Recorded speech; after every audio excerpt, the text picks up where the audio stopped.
Some of you are thinking, that was a really bad idea. We're going to move off really bad ideas, though, this morning. And we want to start and do a series on family. Been wanting to do this for quite some time. It's been on my mind and on my heart. I had a lot of things that I wanted to say about this. And then when I thought, you know what, it's time, we'll start Mother's Day, it all vanished. But there's a great many things to say on the subject of marriage and family. And I'm not sure exactly how this will play out. And I know I anticipated, some of the single folks, because there's usually, we have a lot of wonderful single folks here. And somebody usually says, I'm not coming around for the marriage and family stuff because I'm single.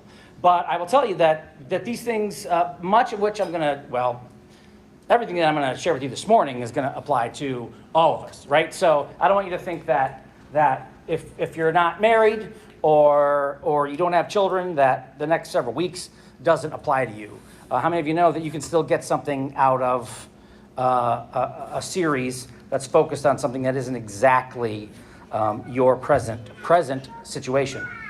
But you can obviously still learn some things from that. And besides, all the other series are just directed at single individuals. Oh, not single, but just individuals. And so, the married people could complain, hey, all these messages that are just addressed to individuals. How about some, the married people are feeling left out. So there's some things for all of us. In fact, I think this is, I've been wrong before, but I think this subject is super, super fascinating this morning. Welcome to those of you that are joining us online. Happy Mother's Day to you as well. And maybe you won't find this as intriguing as I do. I hope you do. But you probably heard the saying. I've heard this so many times. And if I were in a church and somebody said this expression, I would reflexively, nod or amen or give silent agreement to this idea. And I've heard this, I don't know how many times, you probably have too. But I've never had anybody say it and then explain it. Like, why is this? Why is this the case? And so the expression is something like, the family is the foundation of a healthy society. Anybody ever heard that? Amen. All right, so you've heard that. And so last night I was with a group of people and I threw out the subject matter, and everybody seemed to know exactly what that meant, which made me feel, dumb, because although I've heard that and I agree with it, it makes sense to me, just something intuitively that just makes sense to me. And also, I just feel like it's right. That's going back a couple weeks into really bad ideas. I just feel that it's right.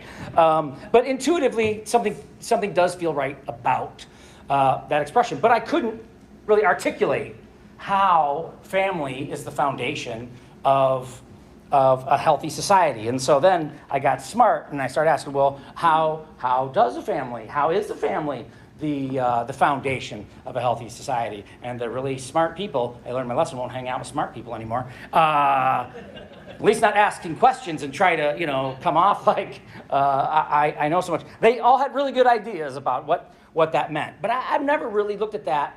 And I think it's probably been years I've thought to myself, I need to look into that, because I hear that expression and I'm like, I want to know exactly what does that mean? Is that even true? And I've heard it from people that I trust multiple times, so I believe it.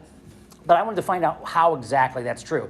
And frankly, so I looked it up, and once I found the answer, I thought, I should have known all of that all along. I mean, it makes sense. I don't know that I ever thought about it long enough to actually figure it out. So I'm going to answer the question this morning, what does that actually mean? I would ask how many of you think, why the family is the foundation for a healthy society. But I'm afraid you would all raise your hands. And then I would feel super weird. I would shorten the message. I would shorten it because it would be so awkward.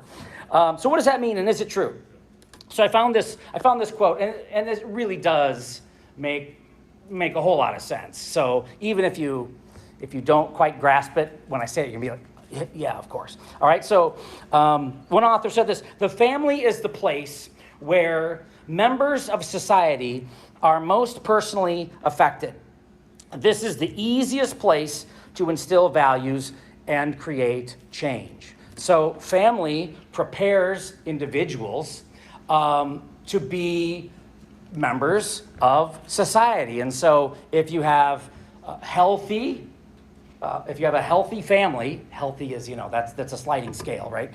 Define healthy. If you have a healthy family, you're going to have healthy individuals. The children grow up and they're healthy and they produce a healthy society. The world around them is elevated because of the foundation that they have in a healthy family. So I'm gonna probably just say family, save us some time.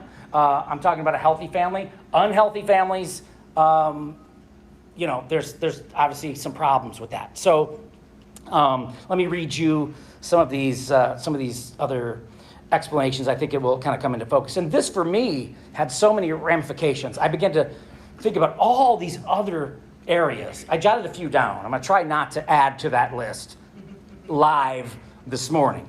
I have a tendency to regret those types of decisions. But I began to think about other factors and other consequences of this idea that the family is the foundation for a healthy society. I want to begin in the beginning in Genesis. Let's take a look at Genesis chapter 2, and we'll give this foundation for the family. The family is God's idea. Marriage is God's idea. Marriage was a part of Adam and Eve's relationship, and that tells me that was before the fall, before sin, before sickness, before death, before pain, before suffering. That tells me, and that was in the garden, that was in paradise, so that tells me that marriage is the closest thing to paradise that we will ever experience in this life. Amen.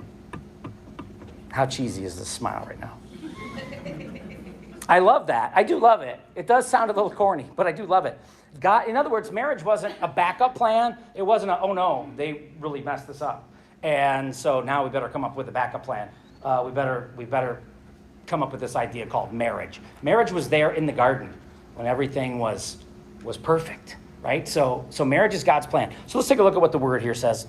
The Bible says in chapter 2, verse 20 of the book of Genesis, we'll kind of jump ahead in the first verse here. But for Adam, no suitable helper was found. So the Lord caused the man to fall into a deep sleep. And while he was sleeping, he took one of the man's ribs and then closed up the place with flesh. Then the Lord God made a woman from the rib he had taken out of the man. And he brought her to the man. And that is why a man leaves his father and mother and is united to his wife, and they become one flesh. I love how the scriptures say that there was no suitable helper for man. And somebody, might think that's an old-fashioned sounding thing, helper. But if you've ever met a man,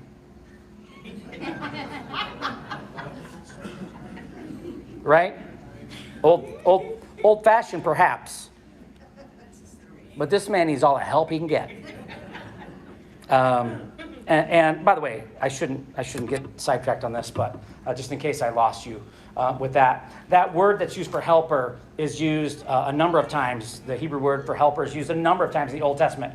A couple times here in the garden story in Genesis, and most often, like the vast majority, I think 95% of the times, God is described as our helper. So that's not a negative, right? It's not as though Adam is the king and he has this helper who's a woman. Man is not perfect, and we can use some help. And helper is not a negative thing. God is our helper, and we are certainly not above him. Can I get a witness in the place this morning? That was just to see if you are still with me. All right. So God created, way back in Genesis chapter 2, God created marriage. It was his idea. So strong families, so here we go. Strong families make strong individuals, and strong individuals make strong communities. That makes sense. The opposite is also true. Weak families or no families can very often, and we'll talk about some of the exceptions, maybe exceptions, I don't know if that's the right word, to this in just a moment. But the opposite is also true. If families are weak, then the society will be weak, because strong families or families are the foundation of society. I've been saying healthy society. You could say weak families are the foundation for weak societies. So I think that's pretty clear. I'll express that a couple different ways here this morning. So the opposite is also true. And there's a trickle-down effect on the decisions and the actions that we take. The decisions we make and the actions that we take. The decisions and actions we take and make have an effect on society for better or for worse. On the other hand, one author writes, on the other hand, people raised in an unhealthy home, in unhealthy home environments, struggle to be a part of society, right? That kind of makes sense, right?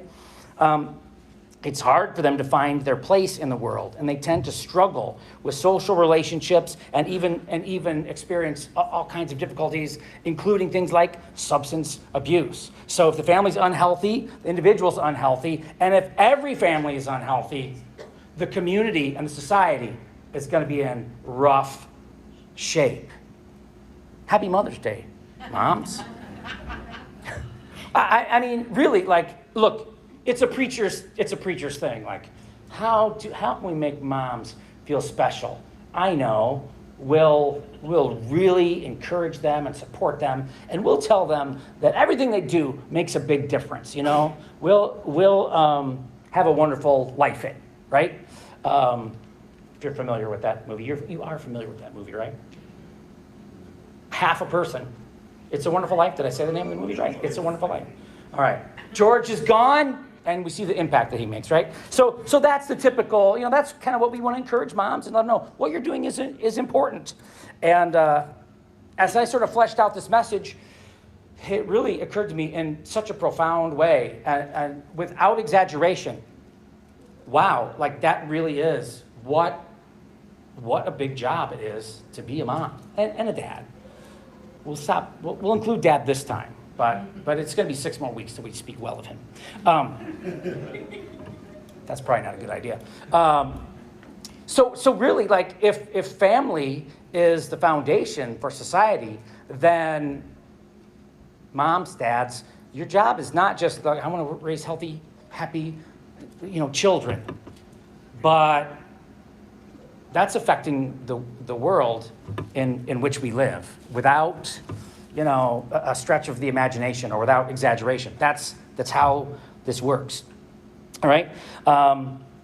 So healthy produces healthy individuals and therefore a healthy society, and the opposite is also true. So there's sort of a paradox, and I won't go into this in much detail, but I learned not so long ago that societies there's basically 2 ideas for society. One is that it's individually focused, and so the individual kind of takes precedence over the group or over the community, over society, and the individual is of utmost importance. That the individual's needs are the culture, the laws are kind of built around the individual over the community.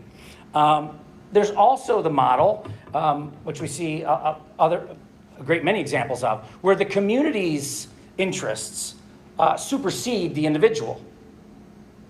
Any Americans in the place this morning? You might have been lost in that first one. That sounds like an interesting idea. And then when I give the second one, you're like, oh, I know right where we fit. That the society, what's good for the group as a whole supersedes what's good for the individual. Well, this whole thing, it's not good for me. Too bad. You're not living for you. You're living for the whole group, right? So there's places where what your needs are, what your interests are, what your desires, what matters to you doesn't matter, because the group, and by the way, somebody else is usually deciding what the group wants, right? What's good for the group supersedes every interest that you could possibly have. So, right? So where are we in the nation in which we live, right? So we're Americans. So the individual is paramount in the culture in which we live. We emphasize the individual. We're very individualistic. We like to stand on our own 2 feet, do our own thing. We don't, as much as we can help it, we don't like to be dependent on anyone else. However, even if you're super independent and individualistic, we're still social creatures. So even in America, yeah, that's right, I said America, and I did this arm movement, which means something, probably. We need one another, right? So we live in a place, it's interesting, and it's not a negative, but we live in a place where the individual really is like, right, you do whatever you want, just leave me alone, right? That's kind of the American way. But we still have what we have and have built what we built and have the culture and the comforts that we have today because we work together in groups. And so while we might promote and encourage individualistic and individualism living, we still need other people. And so it sort of becomes upon us by our own virtue and by our own decision that if we're going to make society better, then we have to voluntarily step up and do it. Does that make sense? Yeah. We have an opportunity because we live in such an individualistic place, not bad, but such an individualistic place, and the focus is on individualism, that we could really ignore the needs of others. Like that would be something like, hey, too bad for you. Yeah, guess you're just unlucky. Guess you're just a poor, lazy slob, and it's not hurting me, so what do I care? And why this is important to us as believers is because it's a voluntary thing for us to say, you know what? I might live in an individualistic, focused culture, but I recognize that if I'm selfish and looking out only for me, it hurts the world around me, which eventually comes back, what? And hurts me. And so I want to encourage you to live in ways, we'll talk about this, live in ways where we take upon ourselves the responsibility of lifting up others around us. Well, who says I have to? You don't have to. Well, we could look at the scriptures and see what the scriptures have to say about that. But legally, we may not be super compelled to do that. But as believers, as Bible believers, we want to lift up those that are around us as well. So really the truth is probably somewhere in the middle. I'm looking out for me. I'm not looking for, I'm looking out for me, but I'm also looking out for the community in which I live. All right, if you're confused by that, we'll clear that up here in a minute. So your family and your values are going to be reflected in the community around you. You ever notice how it seemed like there's these pockets of, maybe some of them are cities and maybe some of them are more rural, and the values couldn't really be more different. How does that happen? That's a complicated explanation, but one answer for that is that the values that are taught in the family produce individuals that go out then and live in that community and affect how things work in that society. So as moms and dads, we do have a big job. The impact of family on society is small when you speak of only one family. However, obviously, it's huge when you speak of families collectively. And because we all influence each other in our connected communities, we can all make a positive difference. So it's not hyperbole. It's not exaggeration. What happens in your family is affecting generations and is affecting the culture and the values of the people around you, not only in this day and age, but in generations to come. As I'm looking at this, I've always felt like this is true, as I mentioned, and I'm like, the church plays a role in that, but it hit me in an even more powerful way, the role that a church plays in that. Like, there might have been someone that said, why do we need to get up and go to church? But it's the weekend. Why do they have church on the weekend? They do it on, if they did it on Tuesday morning, that would be so cool. Sorry, boss, I gotta go to church. But why go there when I could sleep in? Look at what we're doing. We're communicating biblical values, biblical ideas. We're cheering for the troops and for the generations to come. We're pouring into you biblical truth. And that has an impact, on the world around us. And it's not just like some vague, there must be some kind of impact. Now we know exactly how that works. Healthy families produce healthy individuals who go out and live healthy lives and produce in the world around them. More on that in a moment. Right? So I thought of this example. So maybe you are driven to be rich. We won't talk about the biblical stuff on that. Money's a tool. The love of money is a problem, but money's a tool. But let's just say that you're just super motivated and you want to become rich. And maybe you have the backstabbing idea and, I will push everybody else down in order to elevate myself. And I want to be the one who has it all. And so maybe that's your thing. I hope that's not your thinking this morning. We're not encouraging that kind of thinking. But even rich people want to live in rich communities. Like, rich people don't usually go, I can save even more money if I find the worst community to live in, like the highest crime rates, the poorest schools, and I can save even more money. What? No, they don't. Like, it's nice if the other people have some things too. So I hope you provide for your family. I hope that you are a good American and individualistic, and you're standing on your own 2 feet and you're providing. But I don't want to be the only one who's successful, because I don't want to live in a barren wasteland, dystopian world. If everybody else is doing well around me, that's good for all of us. So even if you're selfish, you shouldn't be selfish. Wait. That makes sense. Is that kind of, but it's all about me. Well, but can you bring some others along? Can you bring some others along with you? Because if you are the only one, then you are living in a miserable place. And he said, well, I'll move to the other place. You're not getting my point, right? If everyone has that idea, right? So maybe you've got a great education. And you think, well, education doesn't matter. Woo, I'm out.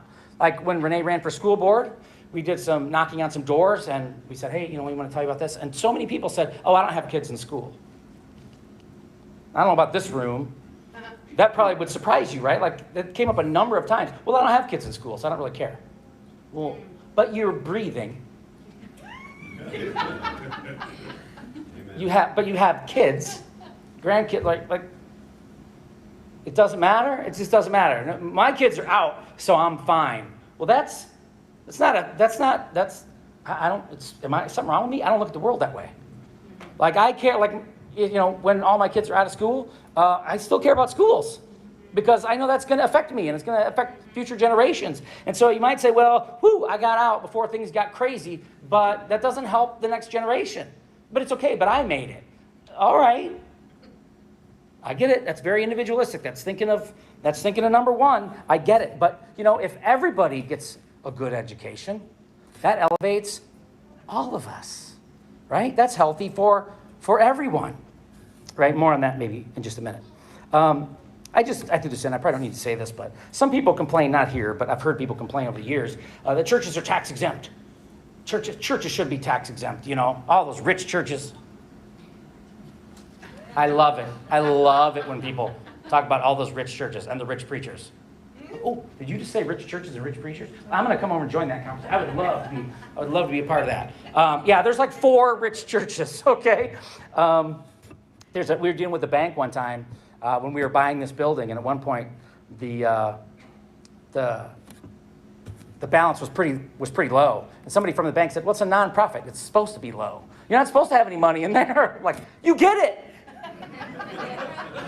That's why we're coming to the bank. But some people say, so if we buy something for the church, it's tax exempt, right? So there's some rules you have to follow, but it's tax exempt. They don't charge taxes. Now, that doesn't apply to me. If I go and buy Tootsie Rolls, I don't know why I said Tootsie Rolls. I don't even like Tootsie Rolls. I pay taxes on that, right? But they give some breaks to preachers and churches. So why do they give tax breaks to churches to fund the church? It's not because the government is in bed with the rich preachers or something. I haven't heard that one quite yet, but it's probably out there. How about this? The government has an interest in nonprofit organizations. And not every local community is the same. When we bought this building, we had to get rezoned, and we had to get, building inspector and all the stuff. And I talked to pastor friends of mine that said, man, the city is going to fight you like crazy. I mean, the devil is, and our community here bent over backwards to accommodate us. God bless them. They didn't break rules, I don't think, for us. I might be a little conflicted over that. But they did everything that they could to accommodate us. So evidently, we live in a community that recognizes, wow, we don't want to be the place that is hard on churches. We don't want to be the community that makes it difficult for churches to get along and to go along and to have an impact in the community. In other words, a smart government recognizes churches are good for us. Right? Churches teach, usually, pro-social behavior. Murder, bad. Adultery, bad. Stealing, we're against that, right? Like, those are all things that the government goes, whew, we need that message to get out. Like, that would be a great, why? Because that's better for the community that we live in. So even the government recognizes, like, this idea that good values instilled in a community is something that they are willing to receive less money to help make happen. And there's other nonprofits besides churches that do good work. Looking at you, Scientology.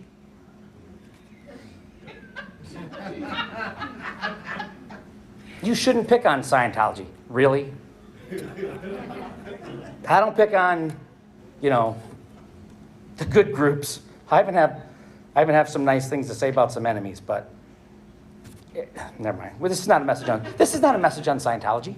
I'm just telling you why it's totally appropriate that I call them out, because they're sort of like, sort of inwardly focused. Somebody said weird. Well, that's a better way to say it, maybe. All right. So even the government kind of recognizes that. So let's take a look at what Jesus has to say here about marriage. This came up in a conversation recently. Some of the Sadducees, this is a better story than I have time to get into. Some of the Sadducees who say there is no resurrection came to Jesus with a question. Teacher, they said, Moses wrote for us that if a man's brother dies and leaves a wife with no children, the man must marry the widow and have children for his brother. That was part of their law. Now, there were 7 brothers, stinky Sadducees. There were 7 brothers, trying to make Jesus look bad. How many of you know? Always a bad idea. Yeah. Always a bad idea. They learned eventually. All right, so they go, let's trick him. Let's make him look bad. He believes in the resurrection. So there were 7 brothers. The first one married a woman and died childless. The second, and then the third married her, and in the same way, the 7 all died, leaving no children. Finally, what a ridiculous scenario anyway. Finally, the woman died too. Now then, at the resurrection, whose wife will she be, since the 7 were married to her? Tricky question. Jesus replied, the people of this age marry and are given in marriage. But those who are considered worthy of taking part in that age and in the resurrection from the dead, in other words, Christians, will neither marry nor be given in marriage. He goes on to say, and they can no longer die, for they are like the angels. Now, that doesn't mean that we become angels. We don't become angels. We're still us. But angels aren't getting married and having the cute little angel babies. That's not how the program works in the spiritual realm. I can just see them. They're adorable, but they're non-existent. And so some people have some trouble with that. And, I could say, I know we're doing a series on family and marriage. Some people might say, you mean when I get to heaven, I'm not going to be married to my wife? Whoa. That is some of the best. Now, for me, I'm saddened by that. And I'm like, well, can we, live on the same street or something? Can we still share a place? I don't think, living with somebody who I'm not married to, is that bad in heaven? I'm a Renee fan. Somebody tell her I said that, because she's always in the back. Oh, wait, she was here. Oh, she just left. I set it up like I didn't know she was here, but then I really didn't know she was here. Or wasn't here. but I mean it. It's true. All right? So God's about relationships. God's about, so it's not like we get to heaven and like, I will not permit you to see that woman ever again. It's not, still hang out, right? But the program seems to be, here on earth, the program seems to be what he told Adam and Eve, to fill the earth, right? To have some little ones. That seems to be the program. Things work differently on the other side of this life. But the program here seems to be to marry and have children. That's the most typical pattern of how it happens. That doesn't seem to be needed in the afterlife. So that might make you mad, or that might make you sad, rather, or unhappy. But I trust that it's going to be okay. Yeah. I trust that God has this stuff figured out, and I'm going to be just fine. I'm like, well, who's going to take care of me then? What if I have to, with all eternity, I'm never going to have to do math again? I'm going to need her.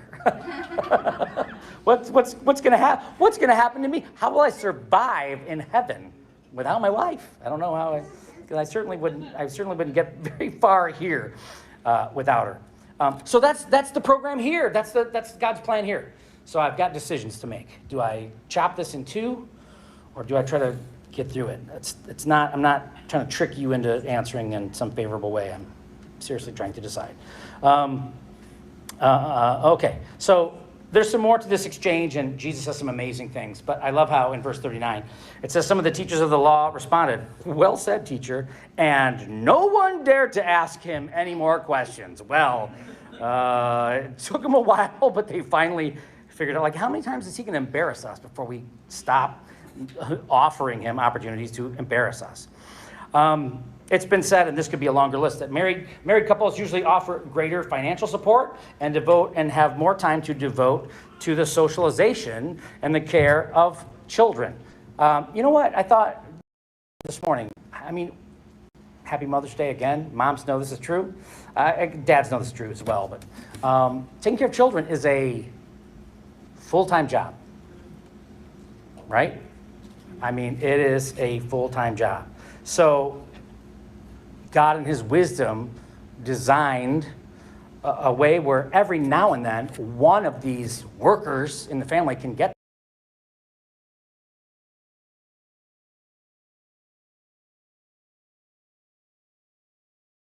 come on, somebody. Sometimes the older ones will keep you awake at night too for different reasons. All right.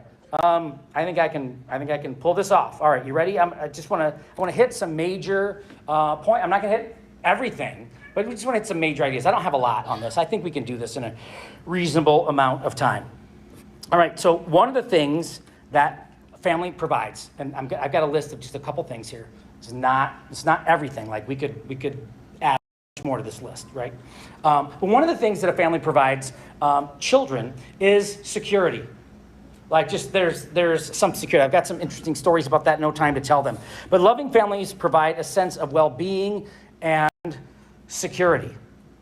Check this out. So when people are functioning out of a level of safety, when they feel secure and they feel safe, they grow up with that feeling, then they will, according to the experts, they will make more civic-minded decisions. Did you catch that?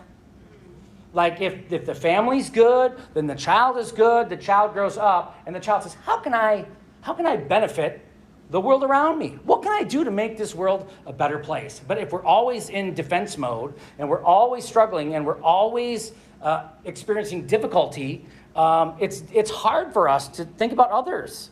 It just is. I don't even think that's like evil. I think that's kind of normal. I think a great goal for everybody in this place, if you're not at that place, get to that place where you are strong enough emotionally, financially, spiritually, whatever other way you can be strong enough that you can kind of keep your own sanity because, nobody's perfect. But you're not constantly thinking in survival mode. Because although people can think outside of themselves when they're in survival mode. It's much tougher. And it takes much more discipline. Well, you should care for other people. I will try. I will really, really try. But I am struggling all by myself. But if I'm okay, relatively speaking, I can say, you know what? How can I help the people around me? What can I do to help the people around me? It kind of makes sense, right? So if people are raised and have that sense of security and safety, they will make more civic-minded decisions than if they were functioning out of a level of just surviving, right? So if it hasn't been clear yet, I think that really helps us to see how families are the foundation for a healthy society, and unhealthy families, like you're gonna have that. You're gonna have broken families and unhealthy families. You're gonna experience that, and even the healthy ones are not perfect. Come on, somebody, except for your darling mother. She's the closest thing to perfect, but that's only because it's Mother's Day. All right. No, she's pretty good. My kids know in my house, they ask me to do something, and I go, I don't want to do that. And then Mom jumps up and does it, and I say, that's why there's a Mother's Day. Like, that's an expression in our house. I point it out. That's why there's a Mother's Day. That's my way of thanking her and helping the children to notice how she sacrifices for them. And I'm also pointing out how I'm not doing it. I'm just built different. I don't. No. Your leg's not broken? If it is broken, maybe. All right, security. So security. Moms train for security, dads train for independence. Come on, dads. Any dads in the... Okay, you guys, you're like, I'm not touching that, dude. That's not on Mother's Day. You're not gonna do. All right, families teach us how to interact and cooperate with others, right? So many stories. Families teach us how to not focus only on ourselves. There's other members, other parts of the family that we have to watch out for. Like, so they learn that every day. You might not be teaching the lessons, but they're seeing it lived out. Like, this need is, has to not be attended to while I attend to this other need that's more time sensitive. So it teaches us that, we're our place. Like, we're important and we're special and we're safe and we're secure, but also there's a cooperation that is happening here. It teaches us how to be a part of something bigger than ourselves. I am not the only one, right? My sister would tell you, since I'm the baby, I kind of do think I'm the only one. That got an amen for those of you online that couldn't hear it.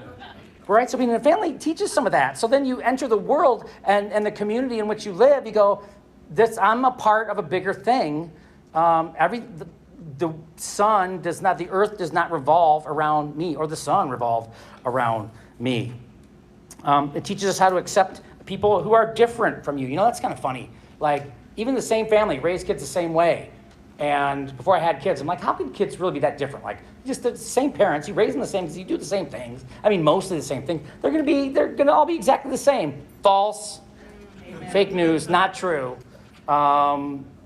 Wildly different.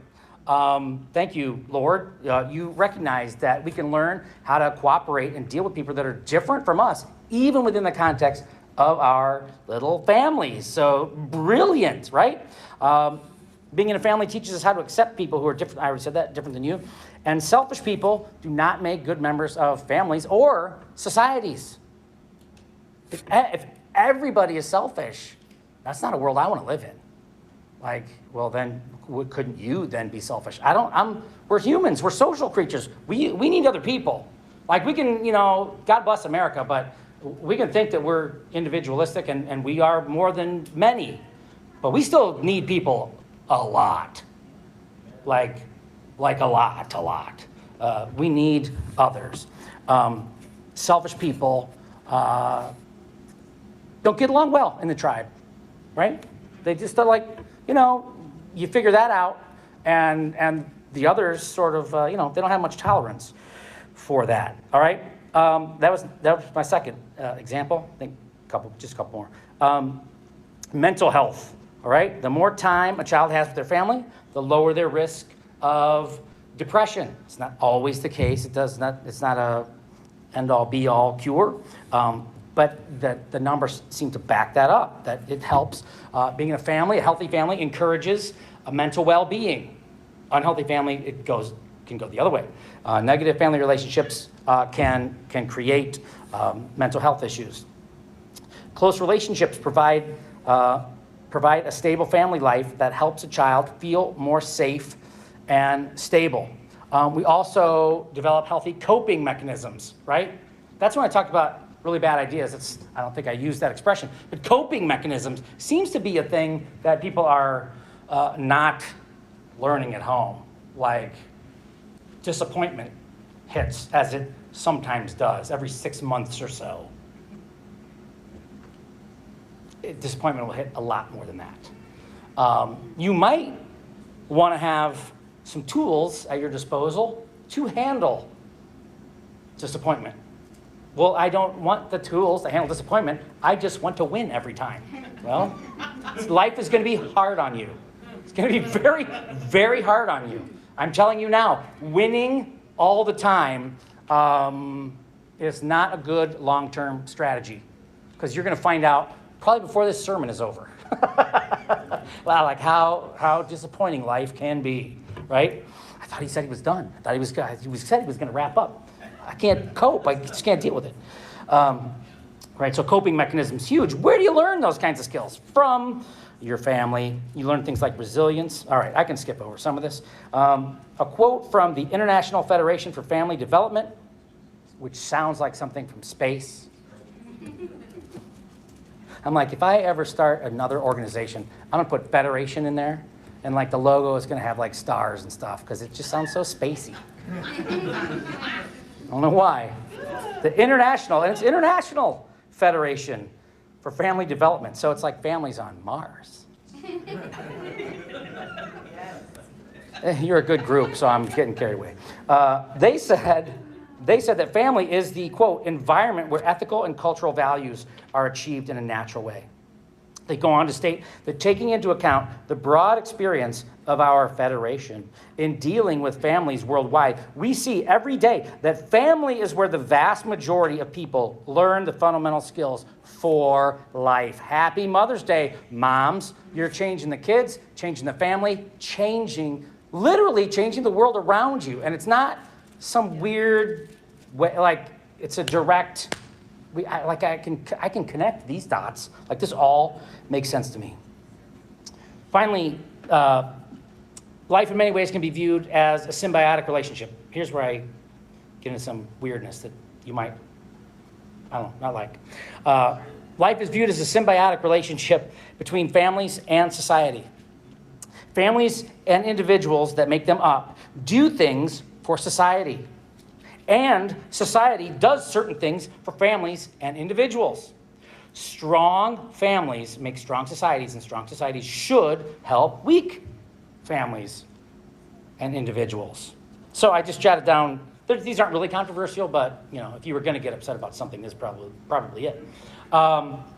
Democrats and Republicans would probably do well to remember that education is really important. Like one of those groups says that they are the party of education.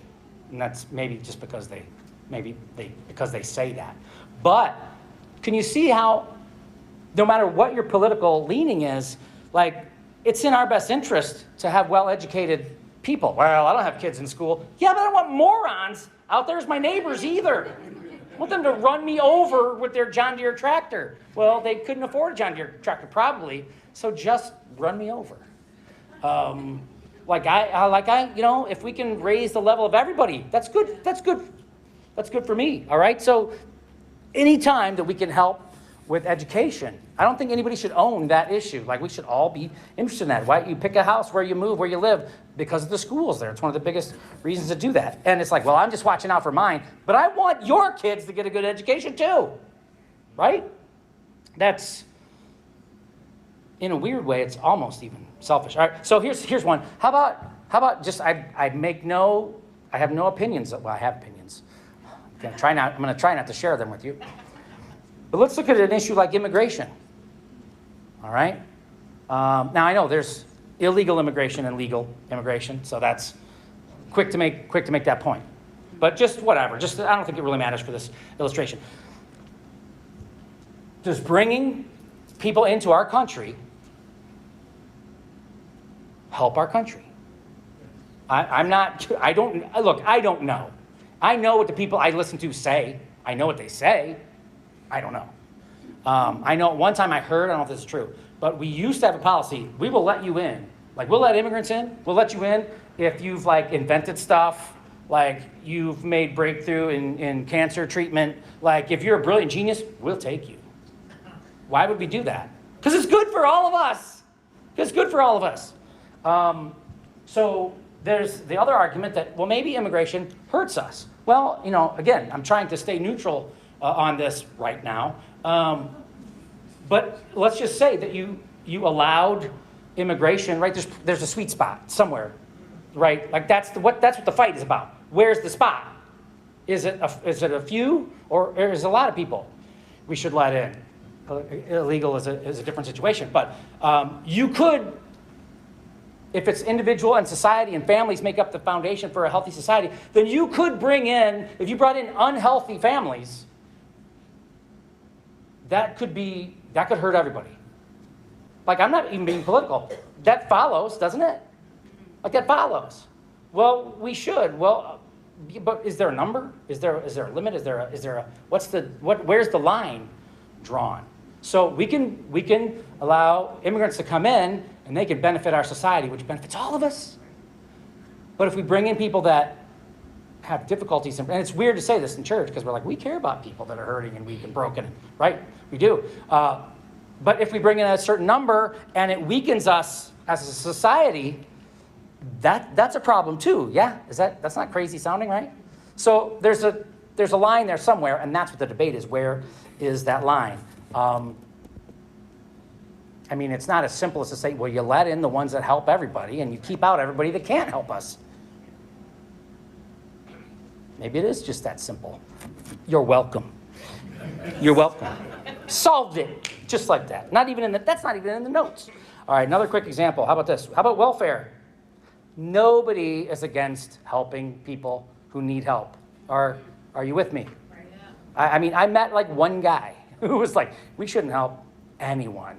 Well, what about the person who has like a 4 IQ and has this problem and that problem that they didn't create? They're not lazy, but they have numerous reasons why, nope, starve to death. That is the just thing to let happen to that individual, right? Nobody thinks that we should, I don't think, except for that one guy, that we shouldn't help people who genuinely need help. So I'm going to read from the notes to make sure I don't get this wrong. Strong families make society strong, so strong societies can help weak families. We want to be strong so we can help. So I learned about this when I went to Africa. Like, I don't want to come to a stoplight and not be able to drive away because of all the kids surrounding my car begging me for money and food. Like, I haven't seen that here. And maybe I don't know if it's wrong of me. Like, I don't want to see that. Like, if you got to raise my taxes so that I can drive through a light, raise them, baby. Because Lord knows I'm using all the discipline I can to stay sane on the road. But we don't see that. We don't see that here. Welfare system, not so great in some parts of Africa. So we want to be strong enough that we can help those that are legitimately weak and struggling and having difficulty and hardship and a difficult time. I like helping people, right? So again, back to the notes. This is one of the last things. Strong families make society strong so that strong societies can help weak families so that those weak families can become strong and help build a strong society. Let's help people who need help, and helping them that benefits all of us. It's a nice thing to do, but also benefits all of us. Now, I know you're thinking it, and I actually jotted it down. Finish this statement, then we'll go. So that those weak families can become strong and help build. Okay, I already said that. All right. Nobody likes a freeloader. Oh, okay. I was waiting. He was going to lose me if he didn't get to this part. Nobody likes a freeloader. Freeloaders who are not actually struggling or weak hurt society on multiple levels, as you can easily now see. They increase the load on society, and they don't contribute to make society any stronger. Not contributing, pulling from resources, all about me, and not benefiting the world around us when they could be, right? So the freeloader, no, I don't think anybody's a fan of that. We shouldn't be. That would be messed up.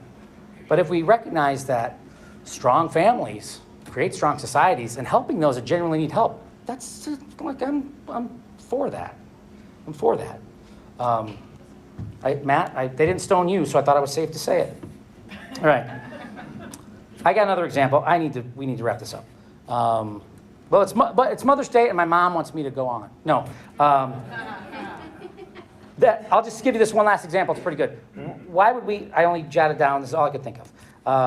I jotted down one other idea. Why would we care about recreational drug use? What? I thought it was Mother's Day. Why is he talking about recreational? Wait, did he just say recreational drug use? Yeah, before I thought he talked about addiction and stuff. That's weird. Weird thing to talk about on Mother's Day. Why would anyone care about that? Well, because there's a potential for addiction. And if enough people get addicted to, something that's debilitating, it can hurt. I can make this longer if you still don't get it. It can hurt all of us, right? It can hurt all of us. Somebody like, please say it. Oh, don't make him repeat it again. Obviously as Christians, we care about people. We don't want people to be miserable and suffer and be enslaved by things. But why are there laws? There's some talk about, well, just let, people, it only affects them. I don't know. I heard that argument, and I thought, well, what if they have kids? I don't care about what you do. Just leave me alone. Well, I don't care a lot about what you do, but if your poor kids are suffering and they don't have anywhere to go, I kind of care about that. I care about that because I'm a decent human being, and also because that's not helping to develop healthy children that are going to in turn be productive members and helpful members of society around us, right? So it's not that, and that preacher, he talked about not being addicted to drugs. Can you believe that? What a killjoy. I mean, those Christians, they just don't, they don't want to have any fun. Like, I'm pro-fun. I'm anti-misery and slavery and misery, I suppose.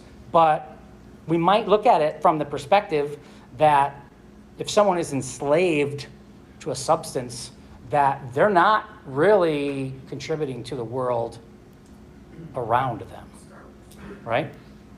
So just a couple of my weird, super random examples about how family is the foundation of a healthy society. All right, let's pray, and then we will isolate every name in the plate except for the one. Or maybe two, I don't know. All right, Heavenly Father, we thank you so much for your brilliant design of family. And Lord, I ask that you would bless all the mamas in the place. I know we've got some soon-to-be mamas, or repeat soon-to-be, I don't know how to say that. We've got some that are carrying little ones. Lord, we just ask your blessing on all the moms in the place. And Lord, yes, it's customary that we try to make mom feel special. But Lord, I really have a new, legitimately, not an exaggeration, a new appreciation for parenthood and what it does and how really the world works. And God, not only by your design, but also by your understanding of how creation is going to function. Lord, may we all be a people that while we live in and I think most of us are happy about, I think all of us are happy about that, we live in an individualistic society where standing on your own 2 feet is highly, highly prized. And that's simply not the case in so many other places around the world. But Lord, may we as believers answer the call and take upon ourselves the responsibility and recognize that what we do and the way we live and how we raise our children impacts future generations in such a powerful and really now just a clear way. Lord, it exalts, in my view and in my mind, the responsibility of parenting. And it also makes it kind of more scary, I guess, in a way. But Lord, we just ask for your guidance and your Spirit to work with us in raising, being a part of, and encouraging healthy families. And we ask this morning in the awesome and mighty name of